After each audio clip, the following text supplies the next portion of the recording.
Everyone's talking about voice AI, voice assistants, AI voice calling can replace me. Voice AI technology that is really just getting started. there are going to be billions of different AI agents. They are a very important part of bringing this forward. Context-aware voice agents. Voice API. voice API Voice assistant. Voice API. Okay, so here's a Docker file, and you're going to need a Docker file if you want to successfully deploy this without having to essentially run it on your computer all the time. Now, this may look crazy, like what is going on here? This looks like Docker Advanced and I don't want to do this. Well, one, you can either copy and paste this, or I've actually created a little application where you guys can go over each step so that you're not having to remember this and not really have a reference. So let's go check that out. Right here, you'll be able to check out how to actually set up this Docker file. So this is a pretty simple explanation for what we're building here. And if we head over to Docker, well, here, put on this dark mode, we can go ahead and see exactly what we'll need for our Docker file. Here, we see we have platform, and we're setting that to Linux/AMD64. Now, that's important for any of the virtual vessels that you're launching this on. And then it has a few different things here, but you can literally copy and paste this and probably replace these and you're good to go. But essentially, let's walk through the tutorial. All right, so the first thing that we're gonna have is start with the base image. We see that here. So that's the first line. Now, anything that has this hashtag here means that it's been commented out. So you technically don't need that part. What you do need is this part. So from space -- platform, and we're setting that platform to Linux/AMD space node : 20-slim. And obviously if you've got Python, that'd be a little different. Now here it says, start with the base image. Begin by specifying the Docker syntax version and selecting a Node.js base image with the appropriate architecture. The slim variant, which is what you see here, provides a smaller image size while maintaining necessary functionality. Awesome. So let's go to the next line. Here, we're going to create a non-privileged user. And that's this code here that probably looks the craziest. Now remember, this part here, as well as this part, doesn't really matter. That's just commented out. What does matter is we've had this part already. We're not putting that twice. But this part here is what we're actually putting in there. Now, for security, create a non-root user that will run your application. Running containers, we're talking about Docker containers here, as non-root is a security best practice to limit potential vulnerabilities.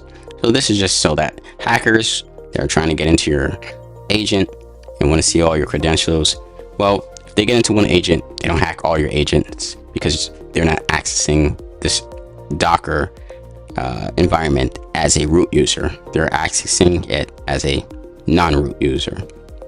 Now, that may have went over your head, but what I'm saying here is this is best practices for security measures, and if you don't do it, it's not like your agent's not going to work, but it's not the best practice. So we've got this line in there, and then we have this added secondly. Great, let's continue. Set the working directory. So establish a working directory where your application code will reside. That's as simple as this line. Work dir, so working directory, or work directory, space /app. So this directory will be the base for all subsequent commands. So what it's saying there is it's going to go into a particular folder like app, and then now anything that comes after this, it's running those commands in that particular folder. All these commands, notice that they're not really setting anything up in a folder. The work dir space /app, you'll see over and over again when you get more familiar with Docker, because that's the root folder that we're working with. So there are a few others here for setting up your .env environment variable and a few other things. But just head over to the website and it'll walk you through exactly what you'll need. And if you don't feel like doing so, just literally copy and paste it and you'll be good to go. So let's go ahead and deploy our backend by pushing to GitHub and then heading to the OCD platform so that your agent is ready to start working. Now, IAssist isn't just a regular AI assistant. We're talking about a voice-powered AI assistant that allows users to create journal entries, manage tasks, create calendar events, and a whole array of other things. Here, we have a simple dashboard that will allow you to access different parts of the application. If we click on the Assistant button, then we can watch the magic happen. As I click on Call Assistant, I can now see... Would you like me to help with anything specific? Yes, I'm actually creating a video to show off what IAssist can do. We're talking about a voice-powered AI assistant. Can you explain how can I go about this? To create a compelling video showcasing what IAssist can do, here's a step-by-step approach.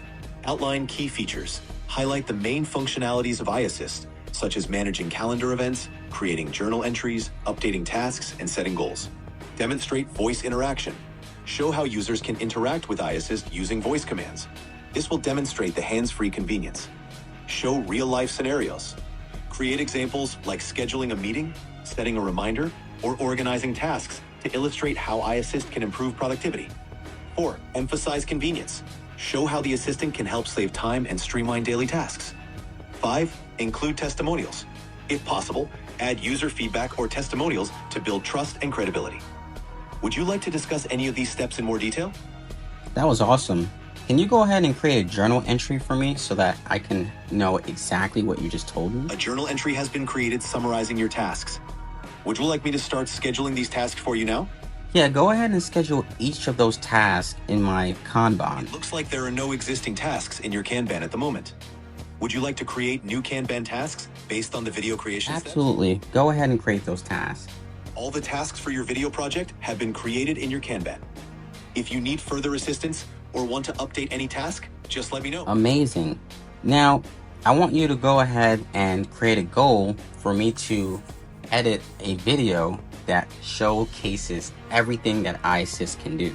Your goal to edit a video showcasing everything that IAssist can do has been successfully created. If you need any more help with this goal or anything else, please let me know. That is amazing.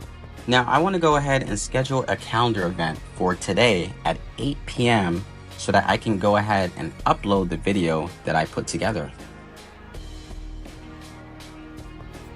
Your calendar event titled Upload Video has been successfully scheduled for today at 8 p.m. If there's anything else you need, just let me know. Thanks so much. You've been so much of a help today. You're welcome. I'm glad I could help. Amazing. Well, there you have it, folks. That is IAssist. And guess what?